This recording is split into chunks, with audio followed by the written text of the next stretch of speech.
A single mother vanished without a trace in Kentucky one July night, leaving 5 children devastated. But days later, her car is discovered abandoned on a highway, and what investigators find inside changes everything. Subscribe to the channel, leave your like and comment from what part of the world you're watching, because now I'm going to tell you how it all happened. This is not a story about a cheerful holiday weekend, the kind that ends with sparklers and family photos. What unfolded in Bardstown, Kentucky during the first days of July of 2015 would unsettle the town for years. On the evening of Friday, July 3rd, Crystal Rogers, age 35, settled into what looked like an ordinary night at home. The small city, tucked between rolling hills and bourbon warehouses, had started its long Independence Day break. Most residents planned cookouts, parades, and fireworks. Crystal planned none of that. She wanted a calm evening indoors with her boyfriend, Brooks Houck, and his young son, who was visiting for the night. By 6 o'clock, the summer heat had eased. Inside the single-story brick house on Glenview Drive, the children Crystal and Brooks shared from previous relationships were already with other relatives, leaving the couple an unusual stretch of quiet. Crystal reheated leftovers, placed plates on the living room coffee table, and turned on the television. Neighbors would later recall a porch light glowing steadily, the driveway holding her red Chevrolet Impala and Brooks's white pickup truck side by side. Crystal scrolled through her phone between bites of food. Earlier that afternoon, she had posted a photograph of her youngest daughter wearing a star-spangled hair bow, adding a caption about taking the kids to the county fair the next week. Online friends reacted with hearts and thumbs up, the digital routine of a mother who chronicled milestones, big and small. At 7:30, Crystal texted her own mother, Sherry Ballard, a brief update about weekend plans. Nothing in the message sounded urgent. Television shows blended into one another. Brooks checked scores from a summer basketball league. Crystal lined up game tiles on her favorite phone app. The boy fell asleep shortly after 10. Crystal collected the dinner plates, stacked them in the sink, and returned to the couch.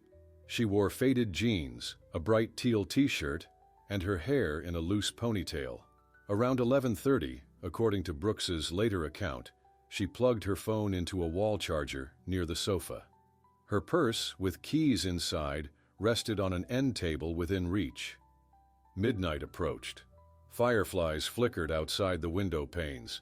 Nothing suggested danger, yet documents would later note that sometime between 11:50 and 12:10, Crystal grew restless. Whether she paced the hallway or stood by the kitchen window remains unknown, but phone records show her device stayed stationary, pulling no data after 12:20. The house itself offered no hint that the night was anything but safe. No raised voices drifted toward nearby homes, no vehicles left the driveway, no porch cameras from surrounding streets captured movement. Just after 12:40, Brooks said, the household lights winked out and everyone turned in.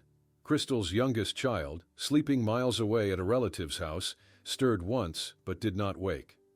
Inside the Glenview Drive residence, Crystal's phone continued charging in silence, its background image of smiling children glowing faintly. By the time Saturday's first bird calls echoed across Bardstown's maple trees, Crystal Rogers would no longer be in that house. Her purse would still sit on the table, her phone would still hum with unread notifications, and the ordinary Friday evening would stand as the last moment anyone could say with certainty that she was present. Saturday, July 4th, 2015, dawned humid and quiet over Bardstown. Sunrise arrived a few minutes after 6, painting the farm fields gold, yet inside the Glenview Drive house a small gap in the usual routine had already formed. Crystal's purse still rested on the end table, and her phone remained on the charger, but the woman herself was nowhere in sight. Brooks Houck, 31 years old, later told investigators that he woke around 7 and noticed Crystal was not in bed. He assumed she had risen early, perhaps to pick up snacks for the holiday or to look for discounted fireworks at a roadside stand. A little after 8, Brooks's brother, Nick, phoned to say he was starting his own July 4th errands. That call, later recovered from cell tower logs, lasted fewer than 3 minutes. At roughly the same time, Crystal's mother, Sherry Ballard, texted Crystal a simple greeting and a reminder about a family barbecue planned for Monday. The message went unread. Sherry chalked it up to a busy morning with kids. By 9, Brooks decided to mow grass at his mother's 90-acre farm just south of town. He loaded his young son into the white pickup and drove out to Pascal Ballard Lane, a rural stretch lined with hay bales and black wooden fencing. According to his later statement, he believed Crystal had taken her red Chevrolet Impala on a quick store run and would meet them at the farm shortly. While Brooks steered the riding mower across high clover, Crystal's phone stayed silent. No outgoing calls, no social media scrolls, no debit card swipes. Investigators would later note that Crystal had never gone more than 2 hours without some digital footprint. By late morning, that silence stretched past 4 hours. Around noon, Sherry tried calling again. The call went straight to voicemail. Concern edged in. Still, holiday chores kept her busy at the florist shop where she worked part-time. She assumed Crystal and the children might be at a playground or a fast food drive-thru. Traffic in Bardstown often thickened on festival weekends, so delays felt plausible. Shortly after 2 in the afternoon, Brooks finished mowing and returned to the house on Glenview Drive. He found Crystal's phone, untouched since the previous night, still charging by the sofa. Her makeup bag lay open on the bathroom counter, suggesting she had not freshened up before any outing. Yet the Chevrolet Impala was gone. Brooks later told officers he felt no alarm at that moment. Crystal occasionally took short solo drives to clear her head. Evening approached and fireworks cracked in the distance as neighbors tested small fountains and sparklers. Inside Sherry Ballard's kitchen, unease finally overcame routine. She placed several calls to Crystal's friends, and finally to Brooks. He answered from his mother's farm, explaining he had returned there to eat dinner with relatives. He voiced limited worry, saying Crystal had likely met friends. Sherry disagreed inwardly. Her daughter never skipped nightly check-ins with the younger children. The July sky darkened to violet. By 10 that night, Crystal's sisters were trading texts about filing a missing person report first thing Sunday morning. They hoped the next sunrise would bring a simple explanation. Instead, it would bring a startling discovery beside a lonely stretch of highway, turning quiet concern into a full community search. Sunday, July 5, 2015, broke warm and cloudless, yet worry had already settled over the Ballard family. Before 8 o'clock, Sherry Ballard drove to the Nelson County Sheriff's Office to start formal paperwork. Dispatchers logged Crystal Rogers as missing at 8:47. Officers entered her description: 5 feet 6 inches, light brown hair, teal t-shirt from the prior evening, into statewide bulletins. Patrol units were asked to keep watch for a red 2007 Chevrolet Impala bearing Kentucky plates. Less than 2 hours later, an unrelated driver heading west on Bluegrass Parkway noticed something odd near mile marker 14. A bright red sedan sat on the grassy shoulder, angled slightly toward a tree line. The driver's door hung ajar, and one front tire appeared flat. Traffic on the parkway was light that morning, so the stationary car drew immediate attention. At 10:36, the passerby phoned Kentucky State Police. Trooper logs confirm arrival at the scene 6 minutes later. The vehicle matched the bulletin exactly. Keys dangled from the ignition. The engine was off. On the front passenger seat lay a tan purse, an open wallet, and a smartphone with a cracked corner. No window showed damage. Interior surfaces were undisturbed, and the back seat contained children's booster cushions, neatly buckled. Troopers photographed the setup, then ran the vehicle identification number. It returned to Crystal Rogers of Bardstown. Nelson County deputies reached Sherry by 11:21. She drove straight to the Parkway pull-off, arriving 20 minutes later. Standing beside the car, she told investigators her daughter never set her purse down without keeping it in sight, never left her phone behind, and never allowed a flat tire to go unattended. The officers noted her statements in the incident report. By early afternoon, the discovery site transformed from roadside shoulder to command post. Orange cones marked tire tracks, and yellow tape cordoned a 50-yard perimeter that included a drainage ditch and a cluster of wildflowers. Crime scene technicians dusted door handles and collected soil samples. A K-9 unit from a neighboring county performed a scent track starting at the open driver's door and moving east along the tree line for roughly 200 feet before losing trace. Local media, tipped off by scanner traffic, arrived before 3 o'clock. Reporters filmed troopers loading the Impala onto a flatbed for transport to the state laboratory in Frankfurt. Meanwhile, detectives escorted Sherry to a shaded area and asked for recent photographs and medical records. Word of the abandoned car raced through Bardstown's social feeds, igniting community concern that a simple holiday disappearance had become something far more serious. By 5, family members organized an impromptu search. Volunteers met at Parkway Baptist Church, 4 miles from the car's location, and fanned out on foot with bottled water and printed maps. They checked fence rows, culverts, and empty barns until darkness made footing dangerous. Brooks Houck did not attend. He later told authorities he stayed with his child and believed professional teams would handle the effort. State police concluded the first day with no trace of Crystal and no clear explanation for how her sedan ended up on a highway she rarely drove. The unanswered questions: why the flat tire? Why the neatly placed belongings? Why silence from a woman known for constant updates? Would propel the investigation into high gear as Monday approached.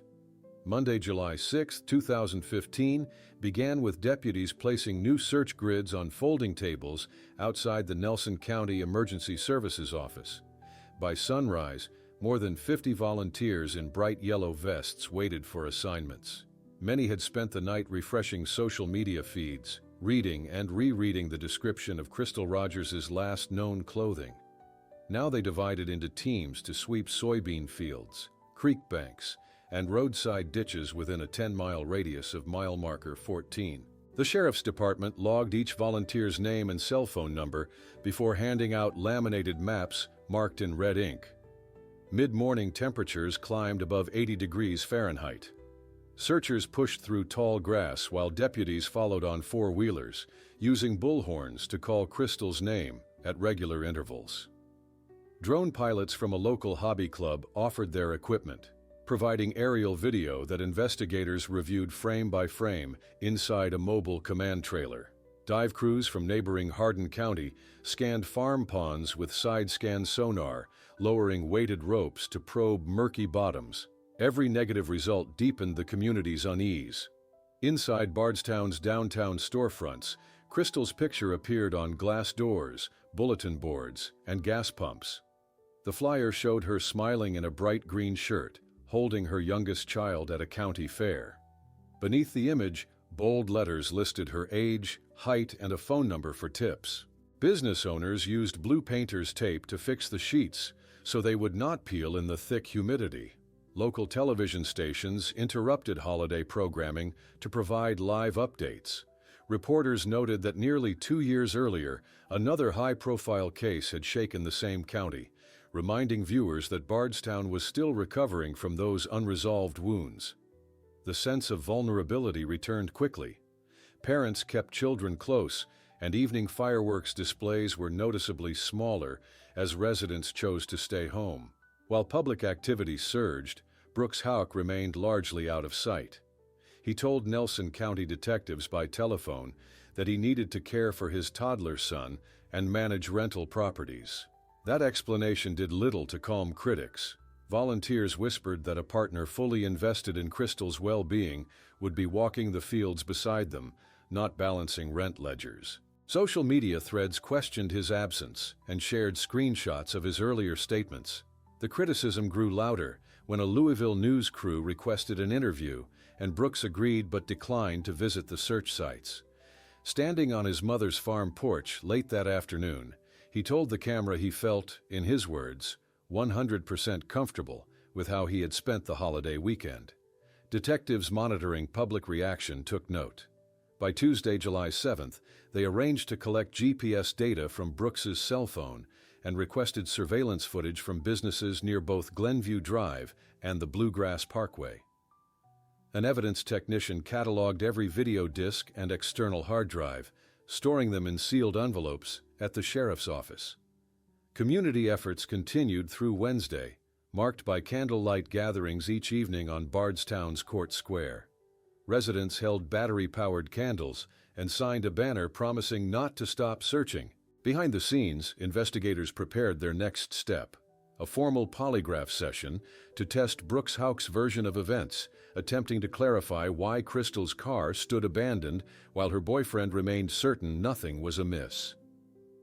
Thursday, July 9, 2015, investigators ushered Brooks Houck into a windowless interview room inside the Kentucky State Police Post in Elizabethtown. The arrangement followed 3 days of data collection that had produced few hard answers. Detectives hoped a polygraph, though not admissible in court, would clarify timelines and test the certainty Brooks had voiced so publicly. He arrived just after 9 in the morning, wearing pressed khaki pants and a white polo shirt.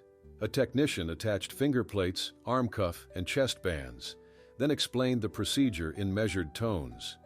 The exam began at 9:42. Early control questions established baseline readings. Within minutes, monitors displayed steady respiration and pulse, indicating minimal stress. The technician advanced to queries about Crystal Rogers' disappearance and the placement of her red Impala. Before a third substantive question could be asked, a cell phone rang on vibrate inside Brooks's pants pocket. Surveillance footage later confirmed he had been asked to power down devices, yet the phone remained active. Call logs obtained later showed the incoming number belonged to Nicholas Houck, Brooks's older brother and a Bardstown police officer. Brooks answered quietly, covering the receiver with one hand. The technician paused the recording, stepped into the hallway, and summoned lead detective John Snow. What was said during that brief conversation remains sealed in investigative files, but within 2 minutes Brooks ended the call and declared he wished to stop the examination. He signed a one-sentence refusal form at 10:13 and left the building without rescheduling. News of the interrupted polygraph spread quickly among law enforcement circles. By Friday, July 10th, Bardstown's police chief ordered an internal inquiry into Officer Houck's interference. Department emails revealed that Nick had not notified supervisors before contacting his brother during an active interrogation. The oversight placed the agency in a difficult position. Public faith already wavered, and any hint of favoritism threatened to erode it further. On Monday, July 13th, internal investigators interviewed Nick in the presence of Union counsel. He admitted dialing Brooks, stating he wanted to remind his sibling of constitutional rights. Command staff concluded that the action compromised an open missing person case.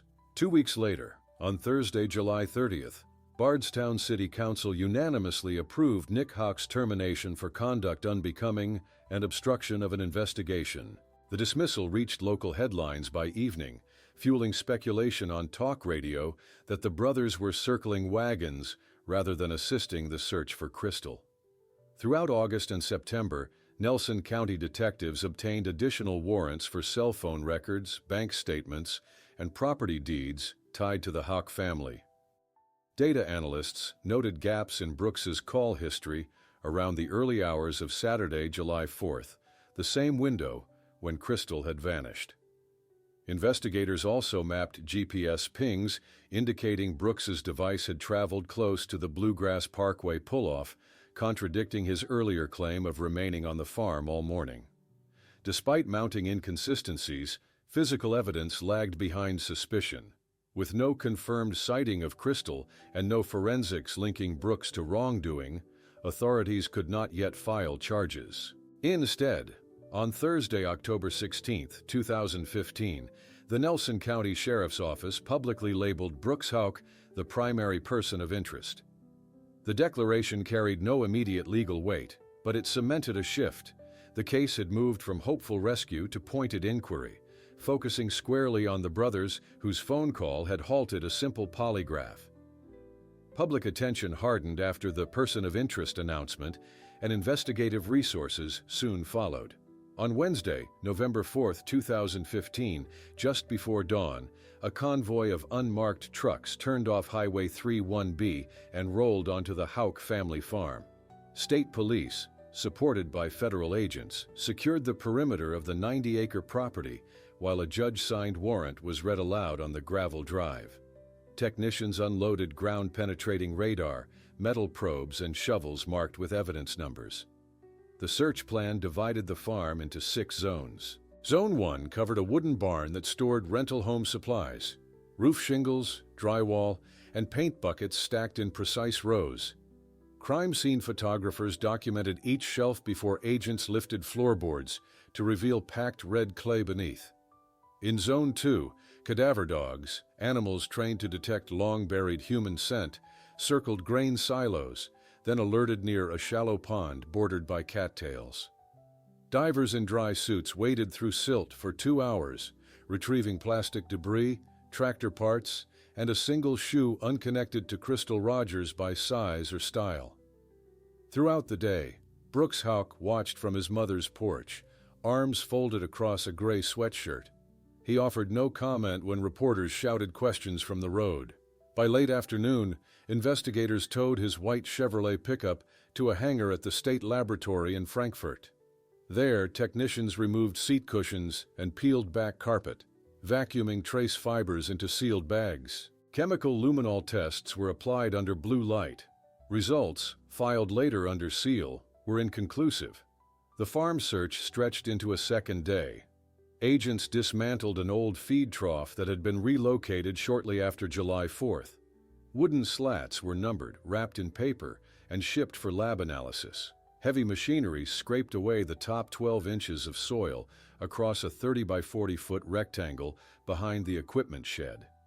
Nothing actionable surfaced. By sunset on Thursday, November 5th, command staff paused operations, citing diminishing daylight and rapidly dropping temperatures. Equipment remained staged for possible return. While the property lay quiet, Crystal's family intensified outreach. On Saturday, November 7th, volunteers met at the Bardstown Farmers Market Pavilion to distribute blue ribbons and new flyers, headlined, "Keep Searching." Sherry Ballard thanked donors and reminded them that the absence of results did not equal the absence of truth. Candlelight vigils that evening drew nearly 300 people, some holding handwritten signs urging anyone with knowledge to speak up. Brooks responded through a brief statement issued by his attorney on Monday, November 9th. He described the investigative focus on his family as unfair and said repeated farm searches threatened his livelihood. Local talk radio callers voiced opposing views, some citing lack of concrete evidence, others pointing to the missed polygraph and shifting cell phone data. Winter arrived, slowing field work but not paperwork. Detectives filed supplemental warrants for financial ledgers, fuel receipts, and insurance policies linked to Houck real estate holdings. Analysts built timelines that overlaid brokerage transactions with GPS movements, searching for anomalies. By early January of 2016, more than 200 tips had been logged, yet none closed the gap between Crystal's last confirmed sighting and her Impala's roadside appearance. The farm, though combed and cored, continued to loom large in investigative strategy, a silent expanse that still might hold answers beneath its frosted ground. Freezing winds swept across Nelson County during February of 2016, yet Tommy Ballard refused to let winter stall the effort to locate his daughter. At 55 years old, the trucking company owner rose before dawn most mornings, loaded a metal detector, flag stakes, and a worn topographic map into his pickup, and met volunteers on gravel turnouts. The official search grids had paused, but Tommy believed answers still lay in the hills and creek bottoms that state teams had not fully covered.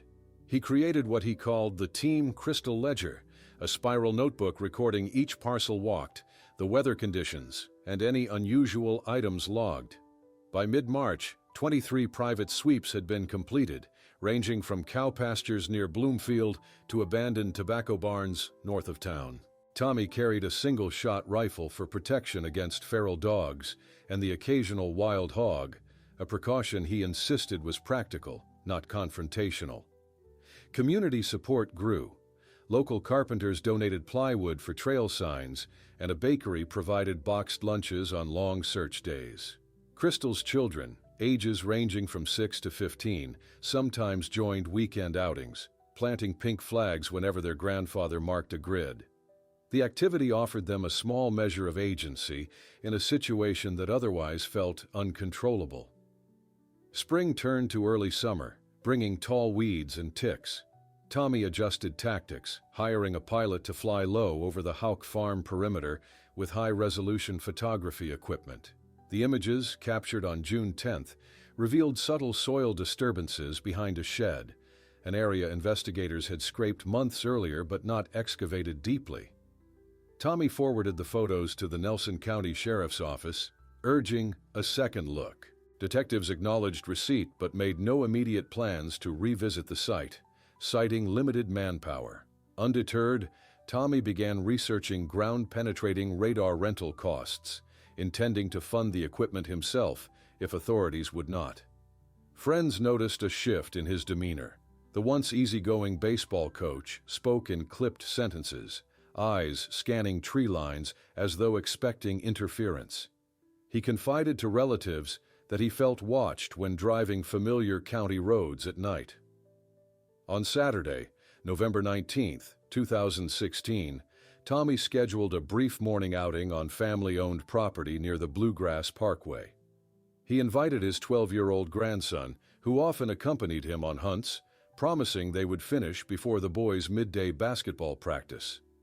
They parked shortly after dawn, trekked along a fence row, and settled near a thicket of cedar. Cell tower data later confirmed Tommy sent a final text at 6:48, noting calm weather and good visibility. 8 minutes later, a single rifle round echoed across the pasture. The grandson, uninjured but shaken, ran to a neighbor's house and called emergency services at 6:58. Responders arrived within 10 minutes, but Tommy had already succumbed to the injury. Investigators combed the scene until late afternoon, finding no spent casing and no clear vantage point from which a projectile could have originated. The official report labeled the incident a homicide by unknown person. Tommy's passing struck the community almost as hard as Crystal's disappearance. Vigils now featured 2 framed photographs, father and daughter side by side, while Sherry Ballard stood before candles, vowing the search would not end despite the new void at its center. The promise of continued pursuit soon drew federal agencies back to Bardstown, determined to understand whether the 2 events were fragments of the same unresolved puzzle. The grief that followed Tommy Ballard's November passing did not stall the investigation. Instead, it created a vacuum the Federal Bureau of Investigation chose to fill. In early January of 2017, Special Agent Mike Brown, age 39, added the Bardstown files to a Louisville field office whiteboard. For the next 3 years, agents quietly audited every local step already taken, cross-checking cell tower extractions, re-interviewing roadside witnesses, and rerunning forensics from the Red Impala.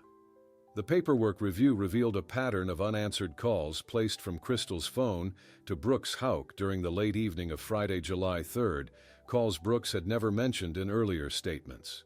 By spring of 2020, analysts believed enough procedural gaps existed to justify a broad reset.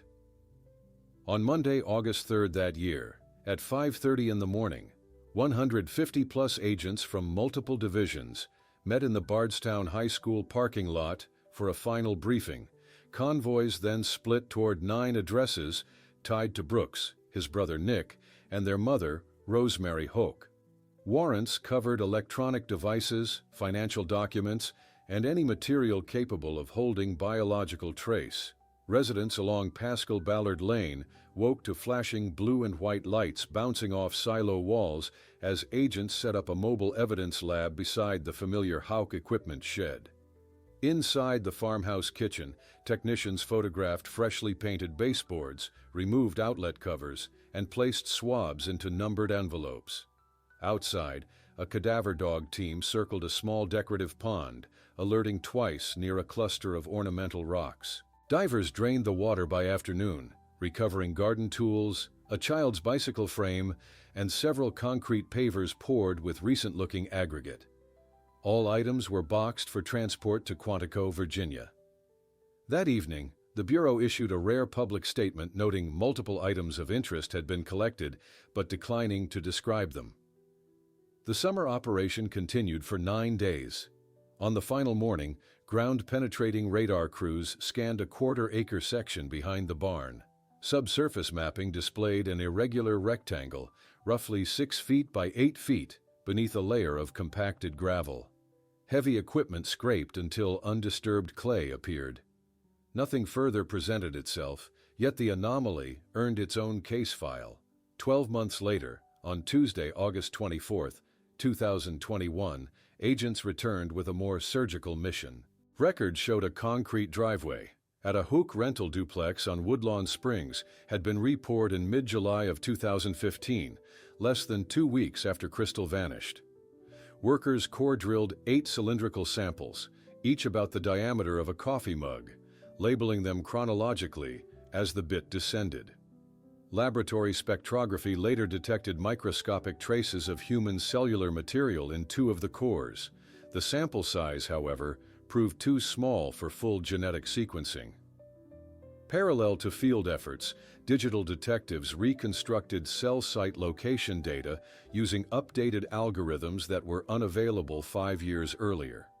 The recalculation placed Brooks's handset within 1/10 of a mile of mile marker 14 on Bluegrass Parkway between 9:50 and 10:15 on the morning of Saturday, July 4th. The original estimate, based on wider towers, had masked that proximity.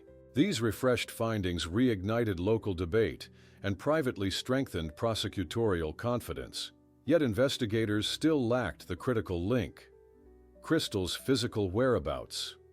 Through 2022 and 2023, the Bureau pressed on, stacking interview transcripts and laboratory memos into ever taller binders.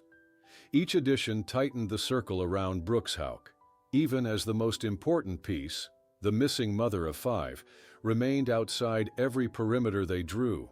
Mounting binders and revised cell tower maps eventually left prosecutors with a clear narrative, even if Crystal Rogers herself remained unfound. During the summer of 2023, Nelson County Commonwealth's attorney Shane Young met weekly with Federal Bureau of Investigation analysts, reviewing each fragment one more time. They studied the microscopic material pulled from the driveway cores, the resurfaced phone data showing Brooks Houck near the Parkway pull-off, and witness statements describing loud arguing at the Glenview Drive house in late June of 2015. By mid-August, the team agreed the accumulated weight, though still circumstantial, was now strong enough for a grand jury presentation. On the morning of Wednesday, September 20th, 2023, 16 citizens reported to the historic Stone Courthouse in Bardstown. Over 3 days, they listened to digital forensics experts explain handset drift, laboratory chemists discuss trace cellular findings, and longtime friends of Crystal describe her plans to rent a new apartment that summer. Jurors viewed time-stamped photos of the red Chevrolet Impala and heard how Brooks's bank withdrawals spiked right after Crystal vanished. When deliberations began, late Friday afternoon, notes show they broke only once for coffee before voting unanimously to return an indictment. 1 week later, at 7:45 on the morning of Wednesday, September 27th, law enforcement vehicles surrounded a construction site on Holloway Street in Louisville. Brooks Houck, now 40 years old, was supervising a crew pouring footers for a duplex when plainclothes deputies approached. He offered no resistance as stainless steel restraints clicked closed. A transport unit then drove him 61 miles south to the Nelson County Jail. Booking records list his arrival at 10:12, weight at 212 pounds, and property seized: 1 wallet, 1 smartphone, and a spiral notebook containing tenant addresses. The grand jury document, unsealed at noon, charged Brooks with 2 counts: intentional taking of a life and tampering with physical evidence, both committed on or about July 3rd or July 4th, 2015.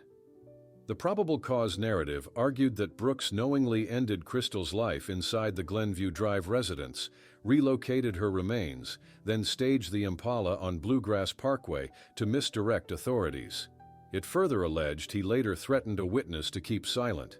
Because of that alleged intimidation and the length of time Crystal had been missing, prosecutors requested an elevated bond. At a brief hearing held at 3 o'clock that afternoon, Judge Charles Sims set bond at $10 million cash. A hush fell over the small courtroom as the figure was read aloud. Brooks, wearing an orange detention uniform, stared forward, his face largely blank.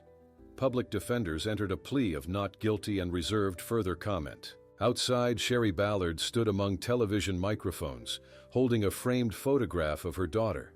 Beside her, Crystal's oldest son, now a college freshman, kept one hand on his grandmother's shoulder. They thanked investigators and expressed guarded optimism, reminding listeners that Crystal's location was still unknown. Reporters asked how the family felt about the looming legal process.